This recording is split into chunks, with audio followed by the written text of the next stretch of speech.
শ্রেয়সী দুপুরবেলা তার স্বামীর জন্য নানান রকম রান্নাবান্না করে টেবিলে সেই খাবারগুলো সাজাতে শুরু করে। এমন সময় তার ছোট যা বিপাশা শর্ট ড্রেস পরে নিজের স্বামীর সাথে কোথাও একটা যাওয়ার জন্য তৈরি হয়, যা দেখে শ্রেয়সী অবাক হয়ে বলে, বিপাশা, তুমি কি ধরনের পোশাক পরেছো? তুমি এখন কারোর বাড়ির বউ, এখন তোমার এরকম পোশাক পরা উচিত নয়। তাছাড়া আমি তো সবার জন্য রান্নাবান্না করেছি, এখন যদি তোমরা কোথাও বেরো তাহলে। আসলে তোমার দেওরই আমাকে এই শর্ট ড্রেসটা গিফট করেছে। আমাদের বিয়ের পর আমরা প্রথমবার ডেটে যাচ্ছি তো সেই জন্য। আকাশ এত জোর করলো বলেই তো ড্রেসটা পরলাম। অবশ্যই গরমে তোমার মতো ভারী শাড়ি পরার মতো সাহস আমার নেই। ভাগ্যিস আমি লাভ ম্যারেজ করেছি, না হলে তো আমি তোমার মতো। বৌদি, তুমি আমাদের খাওয়া দাওয়া নিয়ে কোনো টেনশন নিও না। আসলে আজকে সানডে, আমার ছুটি আছে, তাই ভাবলাম বউয়ের সাথে একটু ডেটে যাই। আমাদের ফিরতে কিন্তু রাত হয়ে যাবে। তুমি যদি আমাদের জন্য রান্না বান্না করে থাকো তাহলে সেগুলো ফ্রিজে তুলে রেখে দাও। এই বলে আকাশ তার বউকে নিয়ে ডেটিং এ চলে যায়। কিন্তু যা দেখে শ্রেয়সীর খুব খারাপ লাগে, কারণ শ্রেয়সীর বর রক্তিম মোটেই আকাশের মতো ছিল না। কিন্তু নিজের ছোট যাকে দেখার পর শ্রেয়সীরও তার বরের সঙ্গে ডেটে যাওয়ার ইচ্ছা হয়। তাই শ্রেয়সী রক্তিমের কাছে গিয়ে বলে, এই শোনো না, আমরাও তো ডেটে যেতে পারি। আমি তো একদম বিয়ের সময়তেই তোমার মুখ দেখেছিলাম, আগে তো কখনো তোমার সঙ্গে ঘোরাই হয়নি। চলো আজকে তাহলে আমরা দুজন সিনেমা দেখে বাড়িতে ফিরবো। আমার সব বান্ধবীরা বরের সঙ্গে ডেটে যায়, তাদের বরেরা জোর করে নিয়ে যায়। কই, তুমি তো আমাকে একবারও ডেটে যাওয়ার কথা বললে না। এই তো পেট ভরে মাছের মাথা দিয়ে মুগ ডাল, পোলাও আর মাটন ডাকমাগুলো খেলাম। আবার এখন ডেটে গিয়ে কি হবে? ও ডেটে গেলেই খালি পয়সা খরচা, ওসব ডেটে ফেটে যেতে হবে না। তোমার যদি সিনেমা দেখতে ইচ্ছা করে আমি ফোনে ডাউনলোড করে দিচ্ছি, দেখে নিও। এমন কথা শুনে শ্রেয়সী খুবই রেগে যায়। ঠিক তখনই শ্রেয়সীর শাশুড়ি মা বীণা দেবী সেখানে এসে বলে, আরে বৌমা, তুমি এখানে রক্তিমের সঙ্গে ঘুরতে যাওয়ার প্ল্যান করছো? তোমাকে না বলেছিলাম তোমার শ্বশুরের পাটা একটু টিপে দিও? তুমি তো রান্না করার পর দেখছি দিব্যি নিজের ঘরে ঢুকে গেছো। সারাক্ষণ শুধু বরের সেবা করলেই চলবে? শ্বশুর শাশুড়িকেও তো দেখতে হবে। আমরা কি তোমার পরিবার নই? অবশ্য তোমার অসুবিধা থাকলে আসতে হবে না। এখন তো আবার রক্তিমের আলাদা একটা সংসার হয়েছে, তাই না? বীণা দেবী এমন ঠেস মেরে কথা বললে রক্তিম এবং শ্রেয়সী দুজনেই ভীষণ লজ্জা পেয়ে যায়। রক্তিমের এরকম ভাবভঙ্গি দেখার পর শ্রেয়সী মনে মনে ভাবে রক্তিম তাকে একটুও ভালোবাসে না। তাই শ্রেয়সীর আর কিছু করার থাকে না। সে তখনই তার শ্বশুর মশাইয়ের পা টিপতে চলে যায়। দেখতে দেখতে রাত হয়ে আসে। রাত্রিবেলা বিপাশা এবং আকাশ বাড়িতে ফিরে আসে। বিপাশা হাতে করে অনেক রকমের গিফট নিয়েই বাড়িতে ঢোকে। বাহ ছোট বৌমা, প্রথম দিন বরের সাথে বেড়াতে গিয়েছিলে, কিন্তু তা সত্ত্বেও দেখছি আমাদের জন্য অনেক রকমের জিনিসপত্র এনেছো। কই দেখি কি কি এনেছো? আপনাদের জন্য গিফট হতে যাবে কেন? এগুলো তো আকাশ আমাকে ভালোবেসে গিফট দিয়েছে। আপনি যদি সবসময় এক্সপেক্ট করে থাকেন যে বিয়ের পরও আপনার ছেলে আপনাকে গিফট এনে দেবে, তাহলে আপনি কিন্তু খুব ভুল ভাবছেন। আর আপনার যদি গিফট পাওয়ার এতই শখ হয়ে থাকে তাহলে নিজের বরকে বলুন। হ্যাঁ মা, বিপাশা তো ঠিক কথাই বলেছে। এই তো তোমাকে বিয়েতে একটা 15,000 টাকা দামের কাঞ্জিবরম কিনে দিলাম। তুমি যদি সবসময় বিপাশার গিফট দেখে ভাবো তোমাকেও গিফট কিনে দেবো, তাহলে সেটা তো আর পসিবল নয় মা। থাক থাক হয়েছে, তোকে আর বউয়ের হয়ে সালিশি করতে হবে না। আমি খুব ভালো মতোই বুঝতে পেরেছি যে তোর বিয়ে দেওয়ার সাথে সাথে তোর গলায় একটা দড়ি বাঁধিয়ে তোর বউ ঘোরাবে। তাই তো হচ্ছে, এই জন্যই তো ছেলের পছন্দের মেয়ের সঙ্গে ছেলের বিয়ে দিতে নেই। সারাদিন এখন শুধু বউয়ের কথাই উঠবি আর বসবি, আবার কি? দেখুন মা, আমার আপনাদের সঙ্গে ঝগড়া করার কোনো ইচ্ছা নেই। আপনার যখন এত সেকেলে চিন্তা ভাবনা, তখন আপনি বরং আপনার বড় বৌমাকেই নিয়ে থাকুন। আপনার বড় বৌমাকে বলবেন আপনার জন্য গিফট কিনে আনতে, আপনার সেবা করতে, কিন্তু আমার সামনে এসব ফালতু কথা একদম বলবেন না। কি সুন্দর ডেটে গেলাম, খুশি মনে বাড়ি ফিরলাম, কিন্তু বাড়িতে এসে পুরো মুডটাই নষ্ট হয়ে গেল। এভাবে বিপাশা এবং আকাশ দুজনেই বীণা দেবীকে অনেক কথা শুনিয়ে সেখান থেকে চলে যায়। এতে করে বীণা দেবীর খুব খারাপ লাগে। দেখিস রক্তিম, তুই আবার তোর ভাইয়ের মতো হয়ে যাস না যেন, তাহলে তোর বাবা আর আমি একেবারে দুঃখেই মারা যাব। অনেক আশা করে তোর বিয়ে দিয়েছি যাতে তুই আর তোর বউ মিলে আমাদের ভালো রাখতে পারিস। আরে হ্যাঁ মা, তুমি চিন্তা করছো কেন? আমি আছি তো। আমার ভাইয়ের থেকে বোকা মানুষ আর দুটো দেখিনি। অবশ্য বউয়ের আগে মা বাবারই সেবা করা উচিত। রক্তিমের কথা শুনে বীণা দেবী অত্যন্ত খুশি হয়, কিন্তু আড়াল থেকে শ্রেয়সী তাদের কথা শুনতে পেয়ে মনে মনে খুবই দুঃখ পায়। দেখো রক্তিম, বিয়ের পর থেকে তুমি যা বলেছো আমি তাই শুনে আসছি। তোমার বাবা মা যা বলেছে আমি তাই করেছি। সংসারের দায়িত্ব কর্তব্য একই রকম ভাবে পালন করছি।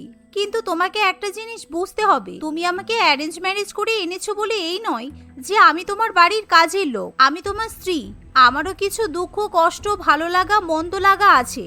বাপ রে, তুমি তো সেই একেবারে সিরিয়ালের বউদের মতো কথা বলছো। তোমার আবার হঠাৎ করে কি হলো? সংসারে বউদের যা কাজ সেটা তো তুমি করেছো, এতে বলার কি আছে? আমার না হয় বাড়ি থেকে জোর করে বিয়ে দিয়েছিল, তাই তোমাকে বিয়ে করতে হয়েছে। কিন্তু তোমার মতো পাঠা আমি দুটো দেখিনি, ওই জন্যই বুঝতে পারছি কেন তোমার মতো একটা ছেলের অ্যারেঞ্জ ম্যারেজ হলো। তুমি তো জীবনে কোনোদিনও কাউকে পটাতে পারোনি। তোমার ভাইকে দেখে কিছু শেখো। এভাবে শ্রেয়সী আকাশকে অনেক কথা শুনিয়ে দেয়, কিন্তু আকাশ এখন কি করবে কিছুই বুঝে উঠতে পারে না। সত্যিই তো, জীবনে আমি কোনোদিনও কাউকে পটাতে পারিনি। অনেক কষ্ট করে অ্যারেঞ্জ ম্যারেজ করে একটা সুন্দরী মেয়ে পেয়েছি। আর যা হাবভাব দেখছি, আমার বউটাও না কোথাও হাতছাড়া হয়ে যায়। আমার মনে হয় বউকে ইমপ্রেস করার জন্য কিছু একটা করতেই হবে। অনেক ভাবনা চিন্তা করে রক্তিম বুঝতে পারে সে যেহেতু শ্রেয়সীকে ডেটে নিয়ে যায়নি, তাই হয়তো শ্রেয়সী এরকম রাগারাগি করছে। তাই রক্তিম পরের দিন ঠিক করে সে তার বউকে নিয়ে ঘুরতে বেরোবে। শ্রেয়সী যখন রান্নাঘরে রান্নাবান্না করতে ব্যস্ত থাকে, ঠিক সেই সময় রক্তিম সেখানে গিয়ে বলে, শোনো, তুমি আগের দিন ঘুরতে যেতে বলছিলে না? আসলে আগের দিন আমি খুব টায়ার্ড ছিলাম বলে যেতে পারিনি। তুমি প্লিজ কিছু মনে করো না, চলো আজকে আমি তোমাকে নিয়ে বেড়াতে যাবো। রক্তিমের কথা শুনে শ্রেয়সীর মন আনন্দে নেচে ওঠে, কারণ এই প্রথমবার শ্রেয়সী তার বরের সঙ্গে ডেটে যাবে। তাই শ্রেয়সী তার পার্টিওয়্যার শাড়ি পরে খুব সুন্দর করে সাজগোজ করে। কিন্তু অন্যদিকে রক্তিম কোনো সাজগোজ করে না। রক্তিম সোজা মাছের বাজারে ঢুকে মাছ কিনতে শুরু করে, যা দেখে শ্রেয়সী অত্যন্ত আশ্চর্য হয়। এ কি, তুমি আমাকে মাছ বাজারে নিয়ে এলে কেন?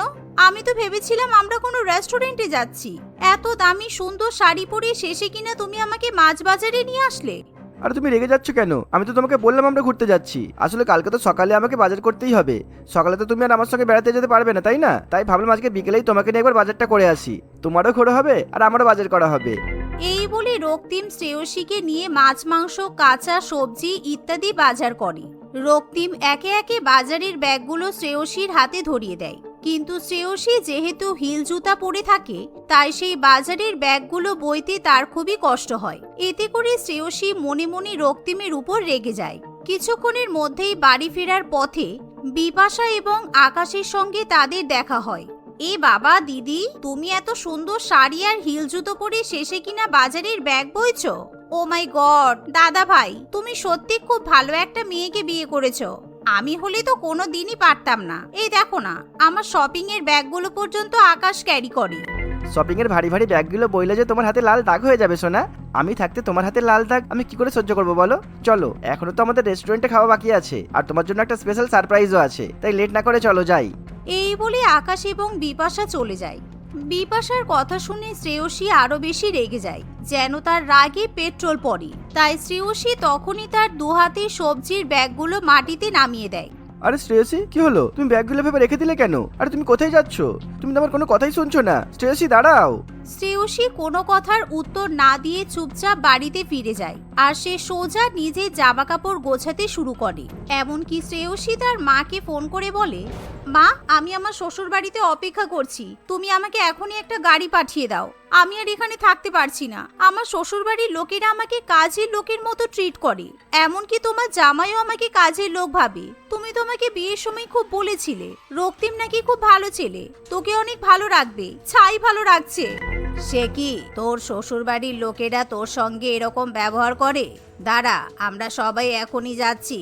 এই বলে গাড়ি করে অঞ্জনা দেবী এবং তার পরিবার 30 মিনিটের মধ্যেই রক্তিমদের বাড়িতে গিয়ে পৌঁছায়। তাদের সবাইকে দেখে রক্তিমের বাড়ির লোকেরা খুবই ভয় পেয়ে যায়। শ্রেয়সী তার মাকে একে একে সব ঘটনা খুলে বলে। এতে করে অঞ্জনা দেবী ঠিক করে সে আর কিছুতেই শ্রেয়সীকে তার শ্বশুর বাড়িতে থাকতে দেবে না। তোমরা যে আমার মেয়েকে কাজের লোকের মতো করে রেখেছিলে, এটা যদি আমি আগে জানতাম, আমি কবে আমার মেয়েকে নিয়ে এখান থেকে চলে যেতাম। তোমাদের মতো ফ্যামিলির নামে আমি কেস করে দেব। তোমরা একেবারে নিকৃষ্ট পরিবার। শুধু কেস নয় মা, আমি এখানে থাকতেই চাই না, আমি ডিভোর্স চাই। আরে আমি এমন কি ভুল করেই বসলাম সেটা তো বুঝতেই পারছি না। ছি ছি, তুমি কেন আমাকে ডিভোর্স দিতে চাইছো? মা আমাকে যেভাবে শিখিয়েছে আমি তো সেরকম ভাবেই ব্যবহার করেছি। এমন সময় রক্তিমের কথা শুনে আকাশ এবং বিপাশা দুজনেই খুব জোরে জোরে হেসে ওঠে। দেখেছিস তো, বিয়ের পরে মায়ের কথা শুনলে বউ তো ডিভোর্স দেবেই। আমার বউ দেখ তো কত খুশি থাকে। তুই একটা প্রবাদ বাক্য শুনিসনি, হ্যাপি ওয়াইফ তো হ্যাপি লাইফ। আর মা, তুমি অন্তত এবার থেকে তোমার ছেলেদের জীবনে ইন্টারফেয়ার করতে যেও না, বুঝেছো? হ্যাঁ সেটাই, বিয়ের পর তো বউকে ডেটে নিয়ে যাওয়া খুবই কমন, কারণ বউ তো সারাদিন বাড়ির কাজ করার জন্য আসেনি। আকাশ আমাকে প্রত্যেকদিন ডেটে নিয়ে যায়, অনেক অনেক গিফট দেয়। তাই আমিও আকাশের জন্য ভালো ভালো টিফিন রান্না করে দিই, ওর খোঁজ খবর নিয়ে ওর খেয়াল রাখি। এবার তো দেখছি বউয়ের কথা না শুনলে আমার ডিভোর্স হয়ে যাবে। না না বাবা, অনেক কষ্ট করে একটা বউ পাওয়া গেছে, আমি আর ডিভোর্স করতে চাই না। ছুঁয়েছি, তুমি আমাকে ক্ষমা করে দাও। এরপর থেকে তুমি যা বলবে, যেখানে যেতে বলবে, যা করতে বলবে আমি তাই করব। আমি তোমার কথাই উঠবো আর তোমার কথাই বসবো। রক্তিম অনেকবার ক্ষমা চাইলে অবশেষে শ্রেয়সী ঠিক করে সে রক্তিমকে একটা চান্স দেবে। দেখো, আমি জীবনে কোনোদিনও প্রেম টেম করিনি, তাই বউকে কি করে ডেটে নিয়ে যেতে হয় আমি জানি না। তুমি আমাকে একটা শিখিয়ে দিলে ভালো হয়। আমি যদি কিছু ভুল করে ফেলি তুমি আমাকে ক্ষমা করে দিও, কিন্তু ডিভোর্স দিও না প্লিজ। রক্তিমের কথা শুনে শ্রেয়সী খুব খুশি হয়। তারপর থেকে রক্তিম তার মায়ের কোনো রকম কান ভাঙানি কথাই কান দেয় না। রক্তিম এখন তার স্ত্রীকে যথেষ্ট বেশি গুরুত্ব দিতে শুরু করে। সে হয়তো প্রত্যেকদিন শ্রেয়সীকে বাইরে ঘুরতে নিয়ে যেতে পারি না, তবে সপ্তাহে একদিন কিংবা মাসে 2 দিন রক্তিম অবশ্যই শ্রেয়সীকে ডেটে নিয়ে যায়। আবার মাঝে মধ্যে শ্রেয়সীকে নিয়ে বিকেলবেলা চা খেতে বেরোয়। ফলে শ্রেয়সীরও নিজের স্বামীকে নিয়ে কোনো রকম অভিযোগ থাকে না।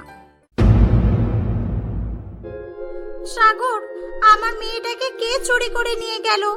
আমি আমার মেয়েকে ছাড়া বাঁচবো না গো। আমার মেয়েকে এনে দাও তুমি, যে করেই হোক না কেন আমার মেয়েকে তুমি এনে দাও। আমি আমার মেয়েকে ছাড়া বাঁচবো না। কবিতা, একটু শান্ত হও তুমি। এভাবে ভেঙে পড়লে তো হবে না। পুলিশ অফিসারকে সব খুলে বলো। হ্যাঁ ম্যাডাম, আমাকে সব বলুন। ঠিক কোন সময় আপনার মেয়ে হারিয়ে গেছে আর লাস্ট কখন ওকে দেখেছেন বলুন ম্যাডাম। কালকে রাতে 10টার সময় আমি ওকে দুধ খাইয়ে দোলনাতে শুইয়ে দিয়েছিলাম। তারপর আমিও ঘুমিয়ে পড়েছিলাম, কিন্তু কালকে একবারও ওঠেনি আর আমার ঘুমও ভাঙেনি। ভোরবেলা উঠে দেখছি আমার মেয়ে দোলনাতে নেই। অদ্ভুত কাণ্ড, ঘরের ভিতর থেকে বাচ্চা কে নিয়ে যাবে? মিস্টার সাগর, আপনি কালকে কোথায় ছিলেন? মানে কালকে বাড়িতে কে কে ছিল? আমি তো কালকে শহরে গিয়েছিলাম, বাড়িতে ছিলাম না কালকে। এমনি বাড়িতে আমি আর আমার স্ত্রী থাকি, আর একটা কাজের মেয়ে রূপালী থাকে। ও আমাদের মেয়ের দেখাশোনা করে। আমাদের মেয়ে সারাদিন ওর কাছেই থাকে, কারণ আমরা হাজব্যান্ড ওয়াইফ দুজনেই চাকরি করি। বুঝলাম বুঝলাম, এটা আপনাদের কাজের মেয়ে রূপালী, তাই তো? এই যে তুমি কালকে এখানে কতক্ষণ ছিলে? আমি তো রোজ সকালে আসি আর রাত 9টার সময় বাড়িতে যাই। কালকে আমার শরীরটা খারাপ করায় আমি মেম সাহেবকে বলে তাড়াতাড়ি বাড়ি চলে গেছিলাম। আমার পুচকিকে আপনি খুঁজে বের করুন পুলিশ বাবু, ওকে আমি অনেক ভালোবাসি। বড্ড জটিল কেস দেখছি। আপনার মেয়ের বয়স কত বললেন যেন? 5 মাস। আর ও দেখতে কেমন ছিল একটু বলবেন, কিংবা কোনো ফটো থাকলে দিন। পুলিশ অফিসার বাবু তাদের কাছ থেকে কিছুদিনের সময় চেয়ে সেখান থেকে চলে যায়। পুলিশ অফিসার বাচ্চা মেয়ে পুচকিকে খোঁজার জন্য তদন্ত চালিয়ে যায়, কিন্তু পুচকির কোনো সন্ধানই পাওয়া যায় না। কবিতা নিজের মেয়েকে হারিয়ে অনেক বেশি ভেঙে পড়েছিল। সাগরকেও সবসময় মন খারাপ করে বসে থাকতে দেখা যেত। রূপালীও পুচকির জন্য মাঝে মধ্যেই কান্নাকাটি করত। দেখতে দেখতে কয়েক মাস কেটে যায়। কবিতা দ্বিতীয়বারের জন্য আবার প্রেগনেন্ট হয়। সাগর, আমার খুব ভয় করছে। আগের বারের মতো আমার বাচ্চাকে যদি আবার কেউ চুরি করে নিয়ে চলে যায় তখন কি হবে? না না কবিতা, এসব কিছুই হবে না।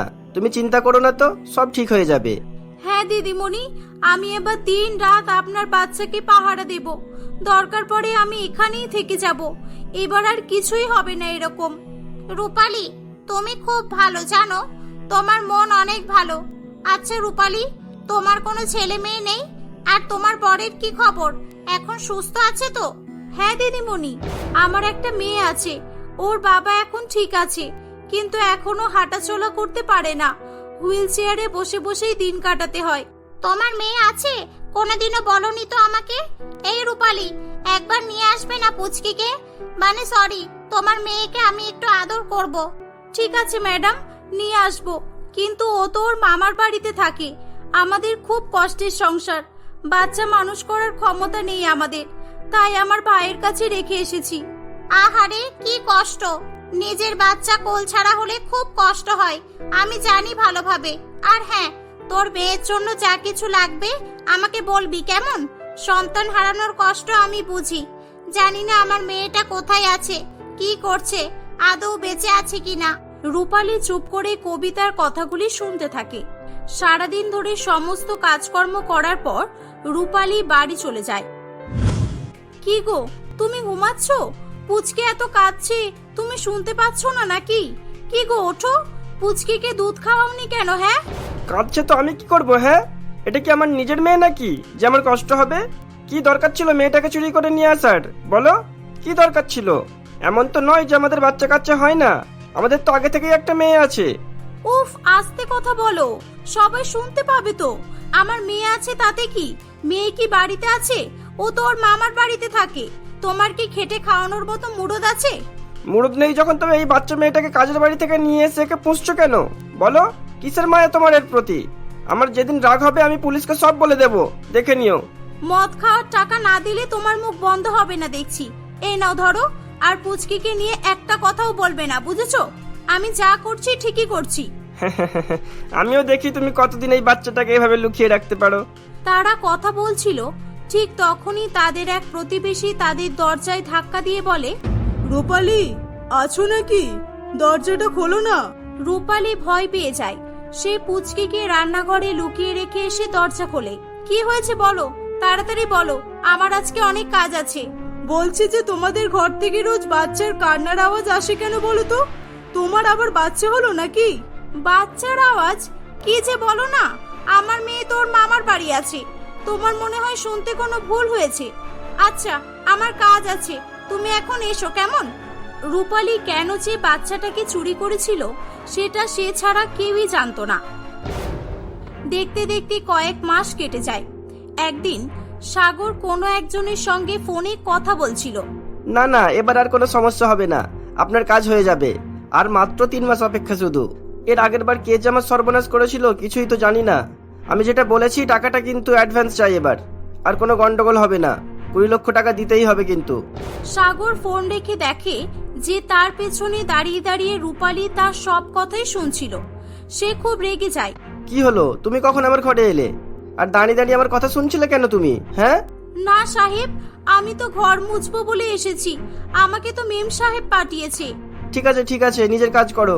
পরের বার থেকে আমার রুমে আসার আগে নক করে আসবে, কেমন? রূপালী তার কাজ করতে শুরু করে আর মনে মনে ভাবে, না সাগর বাবু, আমি আপনার মনের ইচ্ছা পূরণ হতে দেব না। আমি আবার আপনাদের বাচ্চাকে চুরি করে নেব।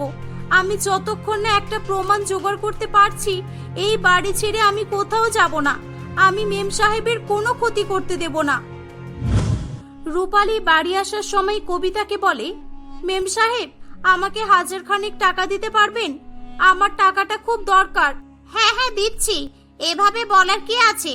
তুই আমার জন্য এত কিছু করিস, আর তোর জন্য আমি এইটুকু করতে পারবো না?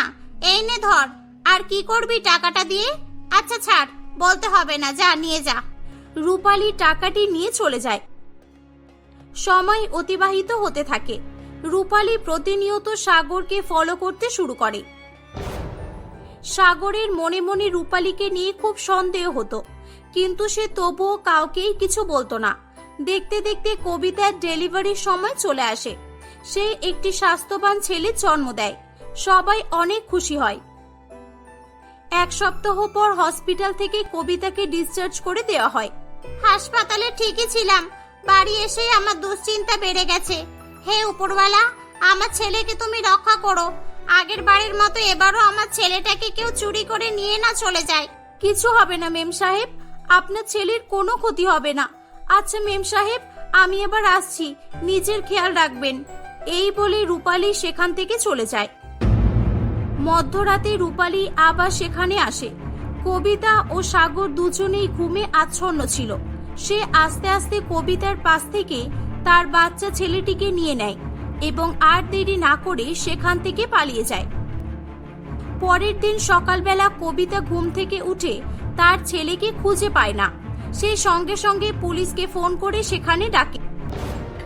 পুলিশ অফিসার, আমি বাচ্চা চোরকে খুঁজে বের করেছি, আমার কাছে প্রমাণ আছে। এই দেখুন আমাদের বাড়ির সিসিটিভি ফুটেজ। আমি জানতাম যে এবারও এমন কিছুই হবে, তাই আমি কাউকে কিছু না জানিয়েই আমাদের পুরো বাড়িতে সিসিটিভি ক্যামেরা লাগিয়েছিলাম। এই দেখুন অফিসার, আমার ছেলেকে রূপালী কালকে রাতে চুরি করে নিয়ে গেছে। তার মানে আমার মেয়েকে ওই চুরি করেছে। আমি শিওর, আমার প্রথম থেকেই ওর উপরে খুব সন্দেহ হচ্ছিল।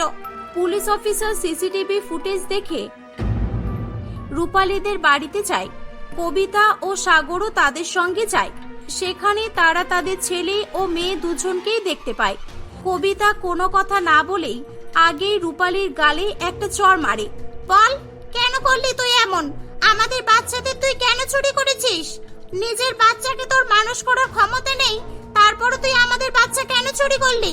ম্যাডাম, আমি যা করেছি আপনার ভালোর জন্যই করেছি। আপনার বাচ্চাদের যাতে কোনো ক্ষতি না হয় আমি তাই এমন করেছি। ম্যাডাম, সাগর বাবু আপনার বাচ্চাদের একটা লোকের কাছে বিক্রি করে দেওয়ার প্ল্যান করেছিল। আমি বেশ কয়েকবার ওনাকে ফোনে কথা বলতে শুনেছি। এবারও 20 লক্ষ টাকায় আপনার ছেলেকে বিক্রি করে দেওয়ার প্ল্যান করেছিল। কবিতা এসব ও মিথ্যে কথা বলছে, এখনো ফেসে গেছে আর আমার নামে দোষ দিচ্ছে। আমি চুরি করিনি। আমি বাবা হয়ে এসব করতে পারি নাকি বলো তুমি? হ্যাঁ, আমি জানি সাগর, রূপালীর কথায় আমার একটুও বিশ্বাস হয়নি। হ্যাঁ মেম সাহেব, ঠিক এই জন্যই আমি আপনাকে সত্যিটা জানাইনি। আমি সেই জন্যই প্রমাণ জোগাড় করার অপেক্ষায় ছিলাম। সাগর বাবু আমার উপর সন্দেহ করে আমাকে ওনার ঘরে ঢুকতে দেয় না। আমি আপনার কাছ থেকে টাকা নিয়ে একটা হিডেন ক্যামেরা কিনে সাগর বাবুর ঘরে লাগিয়ে রেখেছিলাম। পুলিশ বাবু, আপনি সাগর বাবুর ঘরে চলুন, ওই ক্যামেরার রেকর্ডিং দেখলে আপনি সব বুঝতে পারবেন। পুলিশ সাগরের ঘর থেকে হিডেন ক্যামেরা বের করে। তাতে সাগরকে একটা লোকের সঙ্গে বাচ্চা বিক্রি করা নিয়ে বারে বারে ফোনে কথা বলতে দেখতে পাওয়া যায়। সাগরের আসল চেহারা সকলের সামনে বেরিয়ে আসে। কবিতা রেগে গিয়ে সাগরকে পুলিশের হাতে তুলে দেয়। এই নিন ম্যাডাম, আপনার ছেলে মেয়ে এবার আপনার দায়িত্ব। পুচকির খেয়াল রাখবেন, আমি ওকে অনেক ভালোবাসি। আমি এবার আসছি। না, তুই কোথাও যাবি না। তুই চলে গেলে আমার বাচ্চাদের কে খেয়াল রাখবে? আমি জানি তুই আমার বাচ্চাদের অনেক ভালোবাসিস। তুই আগের মতোই তোর কাজ করবি। আর তোকে অনেক ধন্যবাদ আমার বাচ্চাদের রক্ষা করার জন্য।